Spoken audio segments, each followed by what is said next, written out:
Welcome to this week's episode of The Nero Show. In today's episode, cycling YouTube hits back. Lantern Rouge interview. INEOS Dan Bigamara record video. Absolutely on fire. my Alviso Debut, and what is it really like to ride with the vegan cyclist? What does Nero actually mean? And what is the best length of ride you can do? All right, let's get into it. Some big numbers this week on YouTube, Jesse. A lot of channels, a lot of creators, a lot of cyclists putting content up, and people are getting around it. There's a lot of views happening. YouTube's back seemingly. We were writing it off a few weeks ago, but it's back. But it's back kind of, it feels different. So I want to start with the big interview, the Lantern Rouge, Benji, Nathan, Remco. I'm not going to try and do the way you say it, Patrick. Evenepoel interview. Firstly, JC, how, just talking about the interview itself, and any takeaways in terms of what Remco said, how he said it, what are you kind of thinking there? It's about as much tea as you're going to get from a pro cyclist. And that's the problem with a lot of the pro interviews and podcasts. I never usually bother spending too much time listening to, because you just go, oh, we're just going to get the same old sort of stuff. It's not going to be that interesting. But they managed to just have so many lines of inquiry that they pulled so much out of it that it was definitely worth listening to. And by God, I mean, imagine if he sat down to do that interview, the amount of stuff the two of them know where they can just pull these questions out. It blows my mind. It's all good and well for us to sit around and go, they created a good atmosphere for him and ask the right questions. But just the bank of knowledge that those two boys had, where they were able to, there was like a tennis match of information between them, and they knew kind of, obviously they know the Remco story so well. And, the junior teams, the guys that were on the junior teams with him, and that whole environment of that discussion, I think I wanted to sort of get to this, but that seemed to relax him, because it clearly felt to me like he felt like he was sitting down with two guys at the pub or two guys at the cafe, and they were just chatting cycling. But the other reason why I liked it as well was it had things like that, like talking about his coming through the ranks, which is kind of interesting, but maybe not entertaining, if you will. But they came in with the sort of YouTuber questions, like who rank the climbers, and how'd you work on your sprint, like the real fun nugget of gold sort of topics, and then spread it out with the sort of nerdy pro cycling super sycophant lines of inquiry, and it struck a really good balance there. So I think they did really well, because if it's all that hyper fan, just nerdy questions, I'd probably tune out. I was so waiting for the rate your favorite bike, tubeless or clincher, rim brake or disc brake. I kind of felt like those questions weren't too far away. I think we got just the right amount. So that's kind of one half of what I want to talk about with that interview. The other half, I think, is the reaction, or at least the way the mainstream media sort of dealt with this. So obviously the way that kind of happened is that it was put up on YouTube, and then the articles started coming out after it. And it was really bizarre from a sort of spectator's perspective seeing it, because, I watched the interview, right? And then logged on to Twitter or whatever it was not too long after that. And all of a sudden the articles start coming up about Remco. Remco's decided to stay with De Koenig, etc. And then it gets a little bit more sort of odd, in the sense that, Remco's ranking, the way that it was being posted specifically on Velon, it was like he was ranking the riders and he was putting himself as an elitist. And it felt like, well, for starters, it wasn't very obvious where some of those media outlets were getting the information, being the Lantern Rouge interview. But also, they weren't quite sure how to distribute the information. Did you? I didn't look at it as closely as you did, I don't think, but I did start to laugh in the 24 hours after the interview. And then the articles have come out. And now the ones, to be fair, the ones I saw all did give attribution to the Lanterne Rouge interview for whenever they quoted it. But it was funny. It was, to me, I had a little chuckle where you've got news articles doing stories about an interview with a pro cyclist from a YouTuber. It's just, it is kind of full circle a little bit. I did like that. I think the Lanterne Rouge guys also as well would probably have a little smile on their face that the mainstream media is using their interview, essentially doing their job for them. And then the news articles are going in like vultures and picking out news stories from a YouTuber's interview. I thought that was quite good. I really liked that. For me, though, it showed a little bit of the shortcomings, I think, of where the legacy media is coming from. Like, perfect example of this, right, is, so there's a section in the interview where Remco was talking about how the media was misconstruing the way that he was, or his personality, et cetera, and he was coming across, and I 100 was one of the reasons I was so interested in watching this interview is I had this impression of him as a arrogant little shit. All right, that's my impression of him going into this, and again was probably one of the reasons I was so fascinated to watch this. I watched this interview with two guys that I know pretty well, and I'm like, you know what? Like, that's one of the best interviews I've seen with an athlete in a long time, and it's completely changed my impression of it. Maybe I'm easily led, but it's funny. You watch it, you go, wow, much more interesting character, blah, blah, blah, blah. But if you didn't watch that and you just read the articles and the headlines that were coming out in the mainstream stuff, he was being portrayed as an arrogant little shit in the way they were portraying the articles. Think like the way he was portrayed as talking about, oh, we need more help at our current team. Like, it's a absolute cutthroat, it's as a demand. We must have more help. I need more riding domestics, whatever, etc. And if I just read that, it would have totally just fed into the narrative that I'd always had about Remco as this arrogant little shit. So I don't know. I just feel like we're in this really interesting space, and we're going to get more into it as we go along today.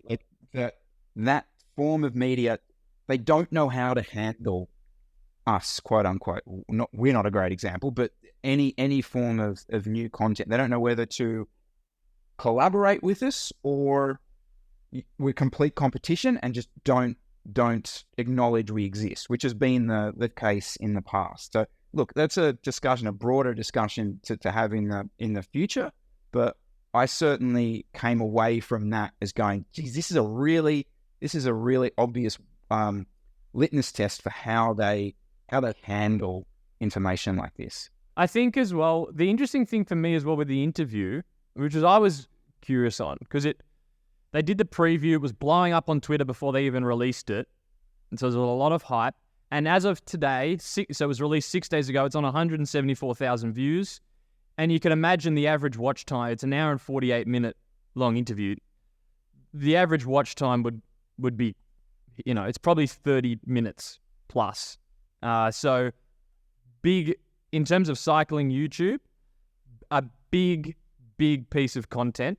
And I was going in, and there's no sponsor, which is interesting. I think it's helped them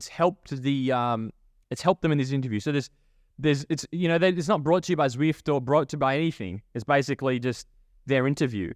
And I think that's probably helped them, just because having seen some of the content that comes out of team branded channels, or I guess it's different when you've got a podcast. You can have a sponsor probably not pulling on the story too much, but the fact that those two guys could just come in with the sole goal of producing the best interview they could and not have any slight, like imagine if that was Specialized had put that interview together. You're not going to get the same quality of interview. Now, unfortunately for the guys, without having a sponsor for that video, it's probably not bringing in as much cash, but I thank them for their service, because that just allowed them full reign to just, to make it all it is. And you're not going to get that with a regular branded interview a lot of the time. Did you have anything else on that, Chris? Because I did want to go into the team produced content, because there was a bit more on that on YouTube this week. Did you have anything else on the Remco story? No, the only other quick question I was going to ask was, I mean, Remco, do you think there's any other rider that would hit as hard? When I saw that as a thumbnail, I was like, oh, this is massive. And I went back thinking about, is there any other rider who I would have that reaction to? I'm struggling. I think that's the kingpin in terms of getting info. I would probably have a similar reaction to a Vanderpool long form interview. Because I don't really know anything about him personally. I don't know I've heard stories about what he's like. I don't know anything really about him. Even a Tadej, you kind of know what you're going to get. Vingegaard, what's he? Yeah. Chat with a potato. Probably Vanderpool for me. Anyone else? Who could you think of anyone? No, that was kind of my point. Is I didn't feel like there's anyone else in the site, because I think there is that thing about him, that kind of mystery, that the thing I talked about obviously earlier about the way he's being portrayed, etc., etc. And I don't have any. Yeah, I just really think that, and the timing was so perfect. It's wins the ITT and then bang, this sort of thing. It's you could not have timed that better, lads. Chapeau, well done. We will move on, JC. You wanted to mention some other things going on. Yeah, so the other piece of pro cycling thing that came out on YouTube was an INEOS video on Dan Bigham's hour record. And a lot of the time, if it's an EF video, if it's an INEOS video, I don't even bother clicking, because it's not going to show anything. It's B-roll of the bike, a story about how they miss their family, and that's about it. There's nothing in them almost all the time. But I clicked on this one, and it was freaking very, very good. So it was about Dan Bigham's, let me bring it up. It was about Dan Bigham's basically preparation to break the hour record. 17 minutes long. It's on 100,000 views already in 2 days, so it's doing well. But it wasn't just fluff, because they actually showed detail on the training he did, some of his equipment prep, and specifics on the training as well. They showed him some of his heat acclimation protocols, some of his pre-event cooling strategies.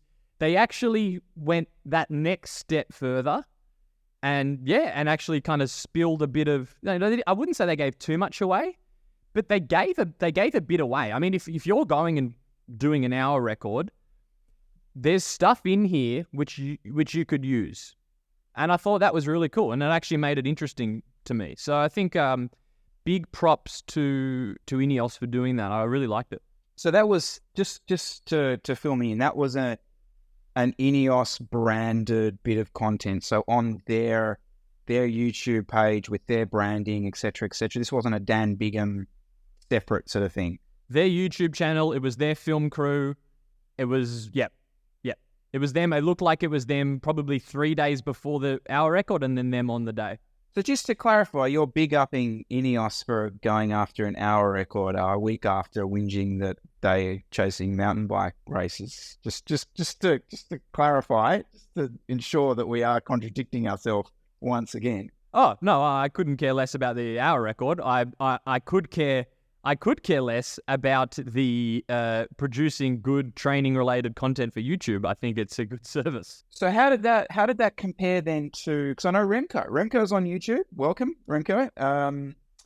He did one similar. Which I'm not gonna say he did one, because I'm pretty sure he wasn't editing that deep the night before ITT, but I'm sure he had a look at it before it went live. He's got a media team looking after it. But this was interesting because this is on Remco's. So this is what I thought was interesting. It's on Remco's YouTube channel. It's not a Quick Step or anything sort of branded like that. It's not on a specialized thing. This is Remco on YouTube. Now, how did the two compare? Because kind of were looking at ITT stuff. Okay, Remco's one also was, I'd say Remco's one was okay. The INEOS one was way better because in Remco's one, he actually doesn't really say anything. It's him showing his aero track testing protocol, basically day testing on the track, without really giving any. He doesn't have that next level where he's actually giving any insights, I'd say. So it was interesting to watch for, an entertainment point of view. I would say it was, if I rated them, I'd say Remco's video was a 6 out of 10. I'd say most, now the context there, I would say most team-produced YouTube videos are like a 3 at best. So he stepped it up with that video. And the INEOS one, I'd say, is about an 8. Or about an 8. About as 8 or 9, really. About as much as you're going to get from a team-related video without them literally laying out the entire heat mitigation strategy for the hour record, which I don't expect them to do. So it's, the INEOS one about as good as you're going to get. I really liked it. Remco's one, step in the right direction. But imagine, that's why it was so good, him just doing it himself with his own media company. Because imagine if that was specialized there doing that. It just wouldn't be as good. Wouldn't be as good. And a little birdie was talking to me last week or week before. I think you mentioned it there, the EF. They have like this race TV series, quote unquote, which is sort of following the race teams, the men's and the women's teams, and putting some videos up on YouTube. Could you ever guess what the 6-month budget of production is? So this is what EF are paying a production team to produce that content is? No? I should take whatever figure I'm going to get, and I'll quadruple it. $250,000 US. Yep, for a 6-month production. Now, with that, obviously, there is a bit of travel. I will give them that. There's going to be, Tour de France. There's going to be Giros. There's going to be, a good bit of travel. I understand that. But yeah, that is the budget that we're looking at, which I thought was really interesting because that doesn't blow my mind for what a production like schedule and cost would be for that kind of length of time. But geez, the return on investment's pretty low when you look at the kind of numbers that channel is getting. It feels like a strange amount of money to pay to really not push it. It almost feels like sort of ticking a box. Yes, our social media budget has been spent. Tick. Again, not going to take this down the route of how much money gets wasted in the bike industry, but I just wanted to quickly mention that. These videos are doing terribly. I mean, the road ones are lucky to crack 10K. And the funny thing is, the ones that are all 50,000 plus views are the gravel ones. It's it's Leadville Trail, Lachlan Morton, and then you scroll down and it's Keegan Swenson at an unlikely Giro and Explore Series 99,000. It's all the off-road stuff that's getting the views. The road stuff is, I mean, I don't want to just sound like I'm hating on them for no reason. I'm glad they're trying, but like, guys, try harder. Like actually create something that's valuable. I mean, this, because it can do well. The Remco's video's on he's on over 300,000. The INEOS one's already on 100,000 because it actually provided something valuable to the person watching. So.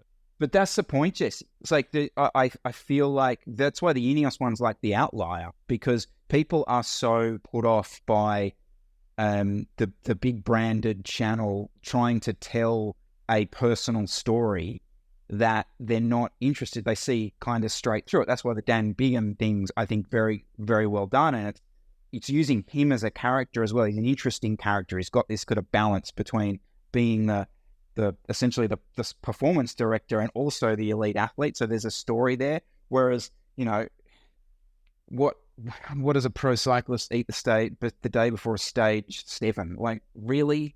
We know it's just going to be the sponsor's product that is your thing. So yeah, that's kind of. It's almost a bit arrogant of them to upload a video with the idea that, oh well, it's EF. Let's just get a camera crew to follow you around and we'll stick it up and it should get decent views because you're pro cyclists. But it doesn't work. I mean, half these videos don't crack 10K. So who, it does seem a little arrogant just to expect it to get views because it says EF on the thumbnail. You've got Alex Dowsett written down here, Jesse. We're not going to hate on him again, are we? I mean, come on. Let the bloke just ride his bike. Leave him alone. Why did I put this in? Oh, no. Oh, they did that chain. He did a chain gang, a chop off video. And okay, what? I'm really nitpicking here. I was almost going to leave this out, but I'll leave it in anyway because it's just I may be just reading way too much into this. But so mate of ours, Steve, who's back over moved back to the UK, was here for a while. Steve's back in the UK, Chris. He joined them, and in the video he's on the start line, and Steve rides an S-Works SL6. Great bike. The thing's probably lucky to be over about 6.2 kilos, and he's got a nice set of envies on it. Fantastic bike. And there's one snippet at the start of that video where Alex is filming the start line saying, oh, S-Works, look, everyone's on an S-Works. And he points the camera at Steve, and he's like, oh, what bike are you on? And Steve says, I'm on S-Works SL6 rim brake. And Alex's straight reaction, the first thing he says isn't, oh, nice. Yeah, SL6 from a few years ago. Yeah, good bikes. Yeah, nice. Isn't something sort of fun or supportive. It's, oh, the internet, the internet thinks that's a fast bike. Oh. Okay. Right. Okay. So the guy on a, very expensive bike from not that long ago. I mean, the SL6 is only, it was one generation ago, if not 3 weeks ago. And I mean, it is a fast bike, but instead of just being happy for him on an S-Works, he has to kind of make this point of, as if it's a conspiracy theory that an SL6 a good bike, and you're a bit silly for not being on the SL7 or the SL8. Am I reading into that? I love it, Jesse. I love it. You have the tinfoil hat is so firmly on top of you. That's fantastic. I love it. I must admit I did. Yeah, I just can't imagine myself on a ride to kind of poke fun at someone's bike because it's not the latest disc brake version. If you're riding an SL6 rim brake, you're some internet conspiracy theorist that thinks that your bike's fast. I don't know. So I'm thinking back to when we were at, I can't remember what the event was. It was the Snowy Classic. And we were there, I was on the start line, and I remember looking around, and I think one of the guys that we were talking to, he was on like a Focus, was like rim brake. He had like super lightweight wheels on. And I did say something like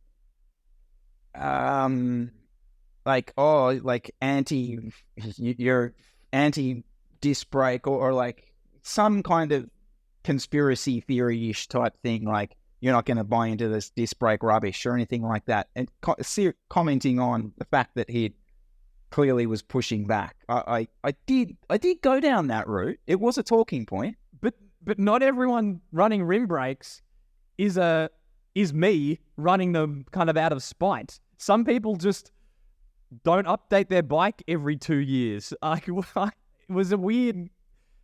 It was almost an assumption that someone still on a rim brake bike is some, person that spends too much time on the internet and thinks rim brakes are faster. No, I like it. Good chat. By the way, that video, I don't know if it was just because they were doing it for YouTube, but everyone there, I shit you not, was in aero overshoes, no pins, aero pocketed skin suits. I mean, this looked like the start of a road bike time trial, and it's just a local chop-off. I thought maybe they've gotten together. If you're in the UK, please let us know. Is this just what you do? Or have they just gotten dressed up because they wanted to go out and go super fast for a YouTube video. I honestly can't tell anymore, because is this real life or is this fantasy? I don't, it was quite strange. At the Tour of Norway, one of these co-op boys, so the other guy besides Cedric Christopherson, this Anton Stensby, who also has a YouTube channel, he won an intermediate sprint, and then the camera goes up to him and he shouts out, "Check out my YouTube channel," or something like that. Yeah. Oh, it was hilarious. Brilliant. Well, it worked. I logged on. I subscribed. I'm on board. I rate it. I'm kind of getting around this team. I think they're forward thinking. They're creating a bit of content. Those boys are ripping in. Cedric had a great ride, didn't he? Yeah, he got 10th. Yeah, 10th overall, GC Tour of Norway. Other quick thing, we got called out by the bonking buddies. The Bonk Bros. The Bonk Bros, right? And this is Dylan Johnson and his mates have a podcast. They called us out. Well, they called me out and they called the show out. Look, people for our lack of knowledge about anything. How dare they? Geez, people think we're in a bubble. I mean, these fellas. I mean, there's a coaching gravel bubble. The only thing they weren't sure what Nero is. They thought Nero was the name of my coaching business, which it is. But Nero coaching is a slice, I guess. That's not what Nero is. Nero is a multinational conglomerate of cycling related outlets, of which one is Nero coaching. Can we talk about that, Chris? Where did Nero come from? It's a particularly uninteresting story, but essentially it was, well, the name came from myself and a few mates doing B2B many years ago, Bathurst to Blaney, and we'd signed up as a team. We got to the start line, they herded us all together, and over the loudspeaker, Robin Spruster, or whatever her name is, the commissioner, comes over the loudspeaker and says, "Can Chris Miller go lead names all out over the loudspeaker?" And says, "Come to the start immediately." So we come to the start, like, what's wrong? You've signed up as a team, but you don't have a team name. And we were like, "Well, what do you mean? You have to have a team name." I was like, "Okay, can we give you a name?" And we were wearing black jerseys, and I can't actually remember. Maybe they'll sue me at some stage, but came out and said, "Let's just call ourselves Nero then, because we're all in black." So that's literally where that came from, and flowing that on, that was the name of our race team when we started as a domestic race team. It was called Nero Racing, 2016 or 17, and then we, had a lot of success, some not a lot of success as well, as most race teams do. And 2020, we became a continental team, so Nero Continental. So that's kind of where the formation of the name has come from, and yourself and Dan kind of separated the naming of that from the coaching side. Is there anything else, Chris? So so Nero is I think it's kind of interesting if you surveyed people that know of the name Nero in the cycling, what they know it from.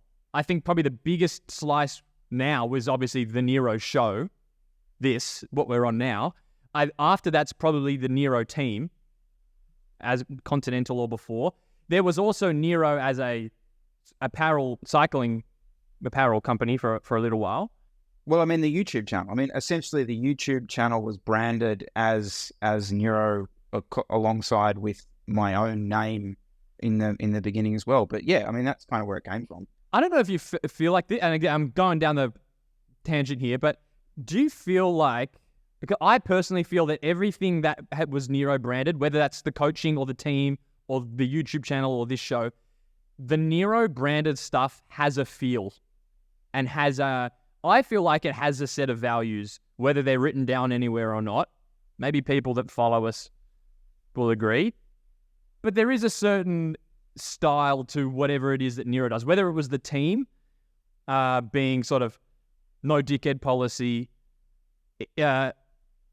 not sort of elitist, like the EOI was open to anyone could apply, very kind of open door, and transparent. So not over promising, trying to over deliver, and then also being high performance in the sense that generally whatever Nero is associated with does well, I would say. But it all comes back to those similar values. And I mean, this show, for example, this show is same thing, performs pretty well. The views are good and is pretty down to earth. The coaching business performs well, is successful, and same thing. So I don't know. I don't know if you ever reflected on that, Chris, but generally, whether, we've never discussed this, but I feel like all the different things that Nero does, there's a similar value that gets applied to it. Absolutely. And I can feel like that's been pulled in lots of different directions, especially when the team was sort of operating, you had sponsors and things like that. But ultimately, all that was kind of bullshit. It came down to the individuals that were in the team, because we were so team focused that the culture was important. And you mentioned the no dickhead policy. I'm not going to go deep into that, but that was all about creating an atmosphere that was almost like anti-cycling, in the sense that cycling can very much be about the individual's achievement and what the individual is trying to get out of everything. I mean, that's especially at an amateur level, it's very hard not to fall into that trap, because you are, for a lot of people, just going to be a halfway house to wherever else they want to go. So creating that sort of atmosphere is still integral, and yourself, you're a massive part of that. And so was Luke when we were trying to develop that culture. And I do agree. I kind of feel like there is a bit of that kind of attitude, that sort of no bullshit attitude, has sort of continued on into this discussion and the way we approach topics and things like that. Anyway, for the bonking buddies, that's what Nero is. Yes, Nero is not a coach. Nero is a coaching company, but Nero is much bigger than just the coaching business. What's a bonking bro, though? I mean, because I know in Australia, a bonking bro, that's... I know we're living in 2023 and that's all good, but, there's that will potentially alienate a certainly parts of America. I can guarantee you that. It's when your blood sugar runs low, Chris. You hit all right. Okay. Good. Yep. We haven't commented on so far, but why the hell am I sitting here in a jersey?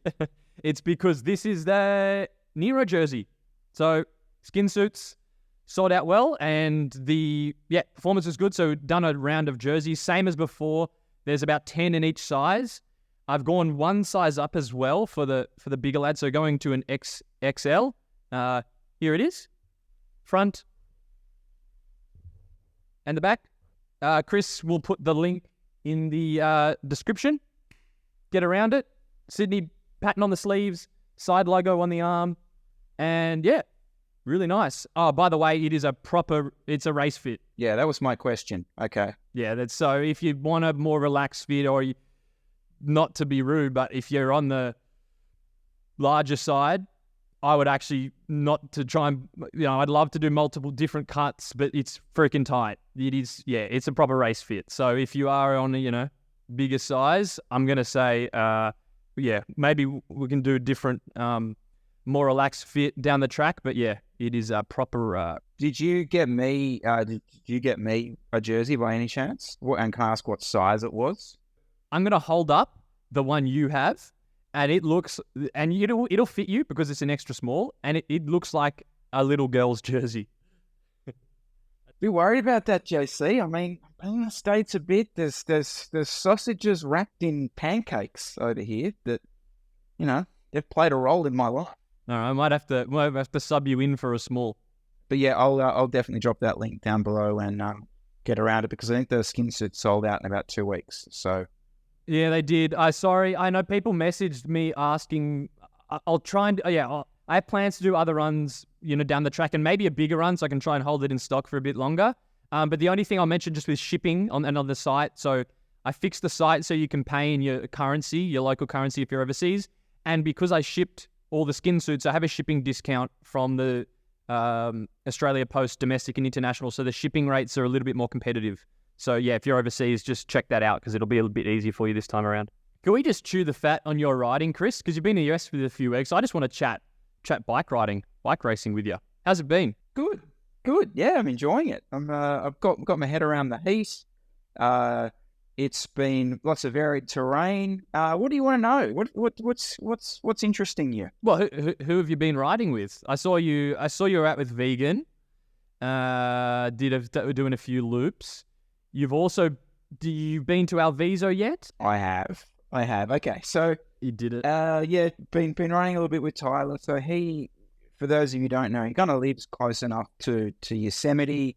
Some big kind of climbs around that area. Amazing views, I've got to say. Like the guy where he's based, he can literally roll out his front door, turn right, and go up a 25-minute berg. It's just nuts. So yes, that's all very impressive. We had some squeezes. So they have a local race ride here in Fresno, which I did probably a little bit too soon. It was super hot. Blew my doors off, hung on to the end, had a little sprint for third. But ultimately, it was just really about me racing Tyler. In fact, the whole week has been about me racing him. And so we've done little squeezes up all the climbs.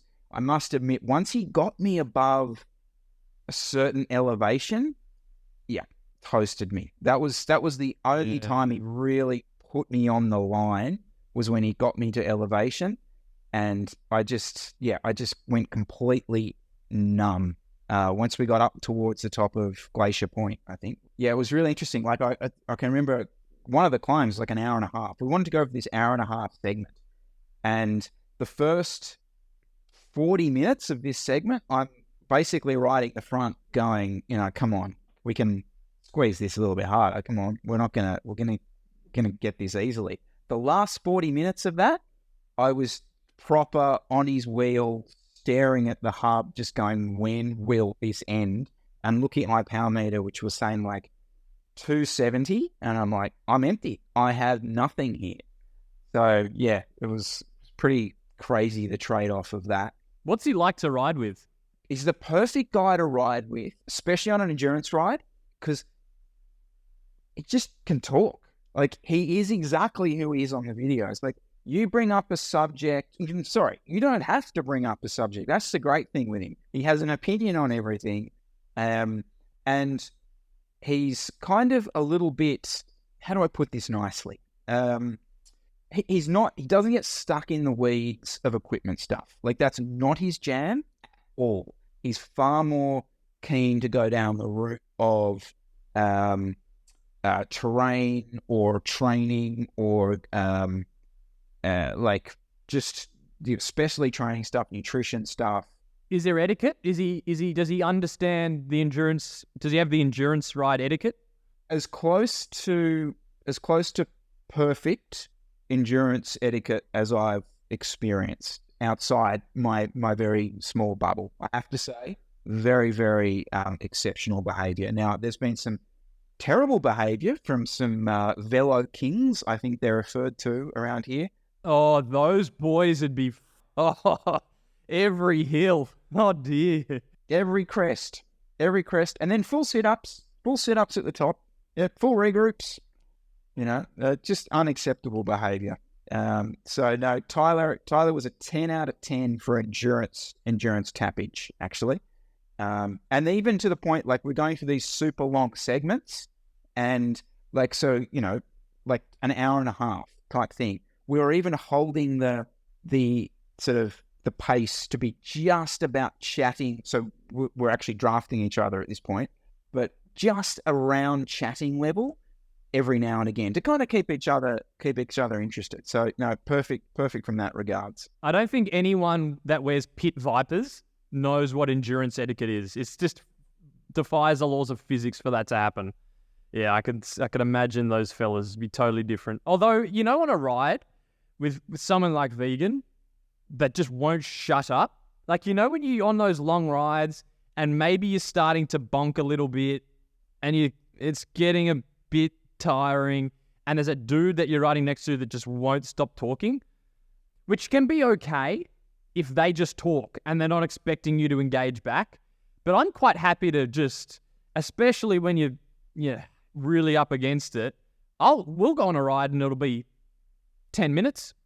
Nothing needs to be said. It doesn't need to be awkward. I'm quite happy just to ride side by side and not say anything. To give him his dues, okay? So in that section where we rode to Glacier Point, I'm gone. I'm rooted. I'm in all sorts. I'm probably bonking at this point. So I'm in that place, Jesse. So he's riding hard. So we're not chatting at this point, but we get to Glacier Point, all right? And it's pretty clear that I'm in a bad place. So he's not, but he realizes this. And this is the key to a good riding buddy, I reckon. He realizes this, and he doesn't go with the how was this sort of section? Oh, yeah. There was no chat. There was parked bikes, silence, straight into the slop stop. Like Gatorades, Dr. Peppers, whatever was required. There's a whole story to what unfolds there, which will potentially appear in a video coming up soon. But Chris got very sooky. That's all I will say.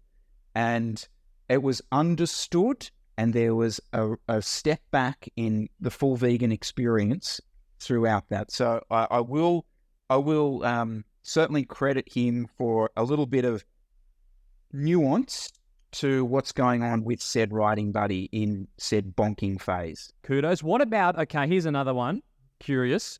On the group rides that you're doing, you know, when we used to do the old school Nero rides, you'd have Toby, you'd have Calder, you'd have Wilson, and you're on the loop, and it would just be an unspoken, you'd be riding two abreast, and an unspoken, someone would roll to the front, and it's on, and you're rolling turns, and it's just pure, goes without saying, okay, we're chopping off now. And no one needs to call it, right? Was there that sort of etiquette over there, or was it really, guys, we're going to start racing in 5 minutes at this town, or was there etiquette around the race sections?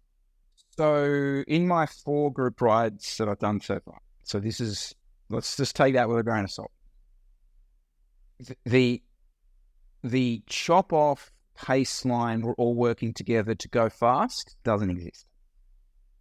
Ultimately, it always ends in a race because someone will attack.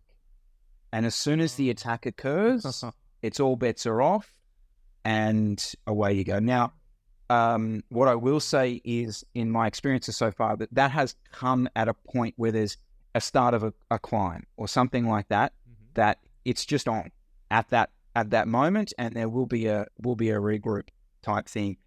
Even the rides are referred to as races. They're not even referred to as fast-paced group rides. Poor behaviour. That is quite poor. See, I don't know. I mean, I can get around it. Look, it's not great from the perspective of the, our kind of big thing with a lot of this stuff is the quote unquote weaker rider. It's better for them to have the chop off because you can start to sit on, you can play a few games, all that kind of stuff. And if you are strong, you can just roll harder turns, and that kind of works that well. This doesn't allow for that very much. It's pretty brutal. And what I've actually found is what ends up happening is it becomes super tactical. So can we talk about Alviso? Because I'm fresh off Alviso. I'm not going to go into specifics of the race itself. And it is a race. There is no chat here of, right, boys, fast-paced group ride. It is a legit race with absolute race tactics. And it's not mates versus mates race tactics. It's you wear your team jersey and you are representing the team and you will not chase your teammate, etc., etc. That's all being played in this place. It was kind of weird from my perspective doing it because it was, I'm riding the course going, is this real life? Am I here? I'm so used to just seeing this on my laptop, video game. But now I'm actually riding it. It was pretty interesting. I mean, so how fast is it? How strong are these fellas? Are they, are they actually quick? Is there any Jesse coils there? Or is it, how is it compared to the chop? Spoiler alert, I didn't win. So I can't come on here and say everyone's weak as piss, and I just rode away from everyone. But it's pretty short, so it's only 30 minutes. It was like 32, 33 minutes. There's not a lot of selection points. It wasn't particularly windy, and in my experience, the selection was made quite early, and there was a big group of 6 of us away, and then it became, well, we're just going to ride. But what are they chopping? What are they like? Are you chopping at 48? Like, what's the speed? Like, how hard are we talking here? Are these A grade? Because these are are they Cat 1s there? Did what's the... I have no idea. Who are these guys? What is this? Well, Jeff was there. Okay. Jeff was there. So, okay, Jeff. So, Jeff, right? How would Jeff go at Heffron? Jeez, that's a huge question. Is he making is he front group, or is he getting spat? I think he'd need a few. I think he'd need to do a few before he'd get around. What about at the chop? Is he rolling turns for 60 minutes at the chop? Here's the problem, Jesse. I don't know. Look, again, this is going to come off as proper dickhead chat because I didn't win, and I sort of, yeah. So there's all that, but how do I put this? There was no moment where it's in the right-hand gutter. You're just seeing senseless stars to just hang in there. Like, that was never a reality. That's what I'm trying to, yeah. Because you watch these videos and you watch a Norcal commentary from a Cat 1, and then you watch like one of the Legion videos, and it's hard to see how his Cat 1 sort of race bunch fits in against a Legion crit. When they got the team lined out, it's obviously extremely fast, extremely high level. But these other ones, you're kind of like, is this a fake news A grade, or is this real A grade? So sounds like maybe a bit of fake news A grade by sounds of things. I'll say it if you don't want to. Yeah, I mean, I've got some massive Alviso regrets. Like I was saying to Jeff, I'm going to come back because I was super defensive. Sometimes you go into because you don't know anyone who's there. I was very defensive, and I had this really shit mindset for the whole thing about just making sure I follow the right wheels instead of probably trying to be more on the front foot. And it's going to be quite a good video, I reckon, with Jeff going through it, because that becomes really obvious in the end that I get quite defensive.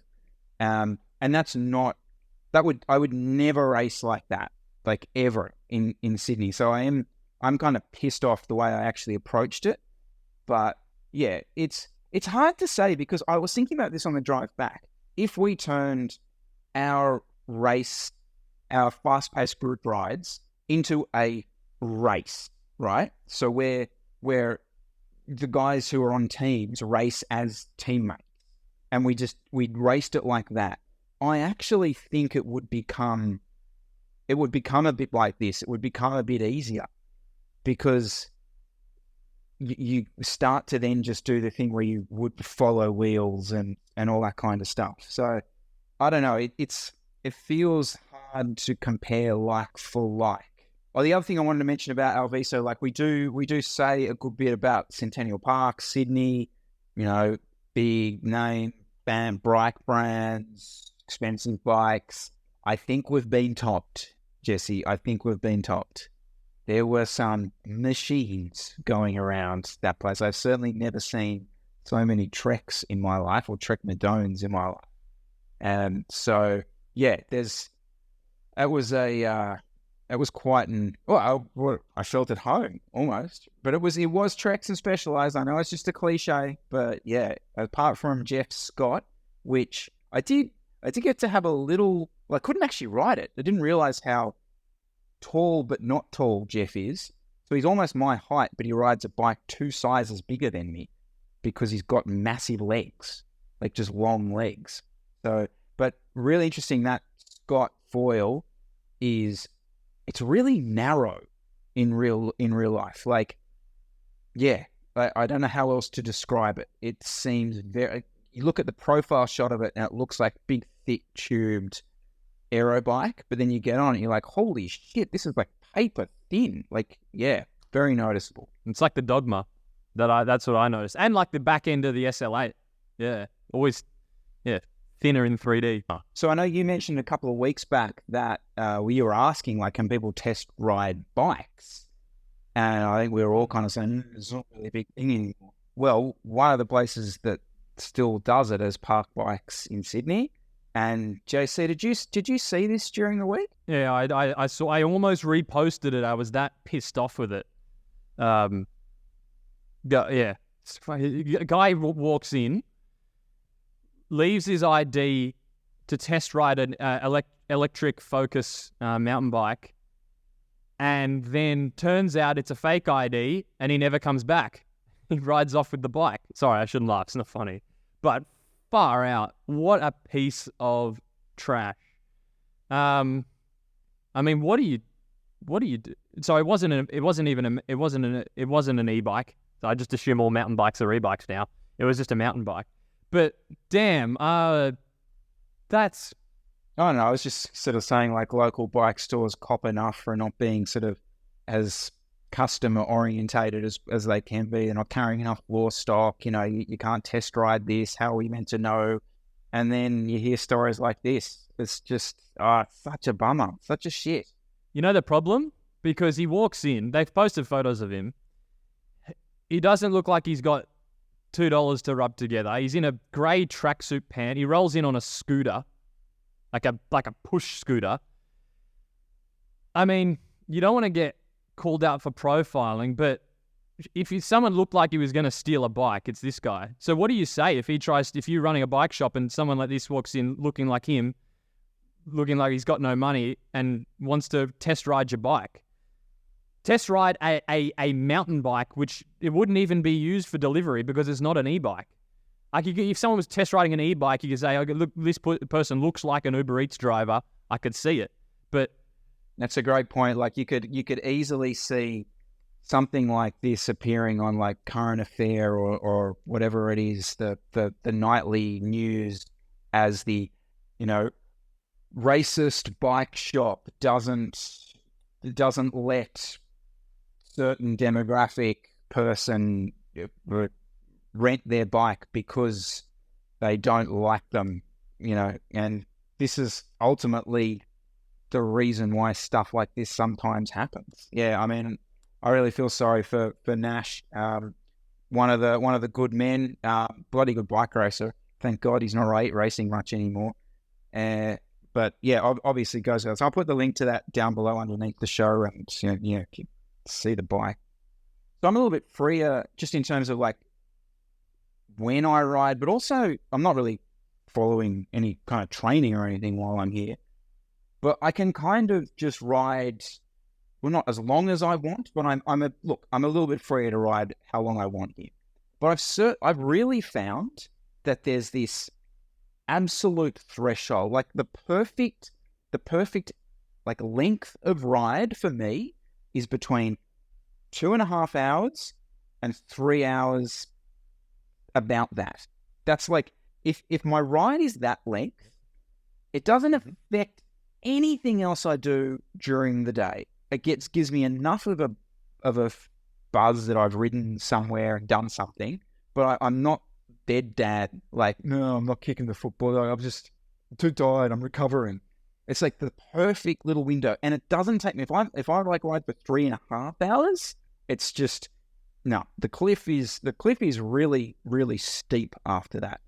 Like after I did that ride with Tyler up to Yosemite, like don't talk to me after that. Waste of time. In fact, I really didn't enjoy the whole experience towards the back end because I just knew I was in a bad state. What about you? Like, do you have a nice little window, like a threshold that's the perfect ride length? I don't really. Even if I just do an hour and a half, 2 hours, I still find it affects me, makes me a little bit more distracted for the rest of the day. I find it harder to focus. So not necessarily because I'm tired. I just don't know. My brain just struggles to focus as well after exercising. So that's why I like to ride in the afternoon, so I can get more work done in the morning. But people say the opposite. Some people are like, I can't work until I've done some exercise so I can focus. I think everyone's brains just work differently, and that's how mine works. So, yeah, I like to do in the afternoon, regardless of how long it is, really. So you'll do whatever that ride is, and then you're kind of saying that you're a bit of a write-off after that, no matter. Yeah, pretty much. So that's why I try not to leave too much on my plate work-wise after I ride. I mean, obviously, if I need to get some more work, then I can. But yeah, my preference is to try and get it done before. And that way as well, I have a thing as well. Let's say I've got to do a 3-hour ride. And like, this is going to sound just like most people don't do 3-hour rides midweek because they've got work. So, but if let's say it's a Wednesday and I'm 2 hours into a 3-hour ride and it's 9 a.m., I'm more likely to ditch that ride because I've got the excuse of, I need to go home and start work. Even though I can do that work, I'll get that work done anyway. Whereas if it's in the afternoon and I've already done my work for the day, I have no excuse to cut my ride short and go home. And I find having that excuse of I need to go home and do whatever it is makes me more likely to cut a ride short. So I like to get the excuses out of the way earlier in the day and then do the ride. That was the reason I kind of brought that up is I was talking to a few guys at the Alviso thing, because that starts at 12. I think I'm right in saying, Jeff, correct me if I'm wrong, like 12:30. Okay, it was 12:30 in the afternoon. Well, mid-month, and it's the guys. It's so clockwork because the time is, that's guys are clearly fitting this into, their day. It's awesome. It's literally like everyone's looking at their clock. 10:30. Go. It's like bang, go. And some of the guys there were saying that it's the perfect window of ride for them because it's a half an hour ride there, half an hour Prit ride, half an hour ride back. It's like that hour and a half. It doesn't affect anything that they do. It doesn't require much pre-thought. Oh, that's as if. No way. I'd be so. You'd get back. There goes 20 minutes sitting on Strava. There goes 20 minutes in an Instagram group DM discussing who was strongest on the ground. Then some photos pop up. Oh, you got to upload them to your Strava. You could burn an hour easy just on the post chop, accessory. I was saying this to Jeff that I'm surprised he doesn't get more pushback from the people because he does so many videos about Alviso. I'm surprised he doesn't get more pushback from like the guys doing it, saying like, "Can you just not put me in it? Because it's like lunchtime on a Tuesday. I don't really want my employer to." And he's like, anyway, I just kind of thought that was interesting. I should also mention that we did the narration of the video of me riding Alviso. Literally like 20 minutes. We get home. He hasn't showered. I have a quick shower, and we just go straight into the narration. So can I just want to what have you said? Chris went a little hot. So I was thinking about it this morning. I'm a bit worried about what I said. I might need to actually call Jeff and get a take of it. Yeah. So I just want to apologise to some of it. Got to my family. Yeah, I'm not really that bad. Essentially. Yeah. Big night. Oh, God. Yeah. Sorry. Thirsty Bear, I think the team was, and I might have named some names. Oh, you've laid them out. Oh, God. Yeah. I won't be back. That'll be it. Chris is gone. All right. Thanks for your time, JC. This is our last show, or my last show from the US. It will be back to normal operations for the next episode. But again, Jesse, thank you for your time. Link to the jerseys down below, and we will see you real soon.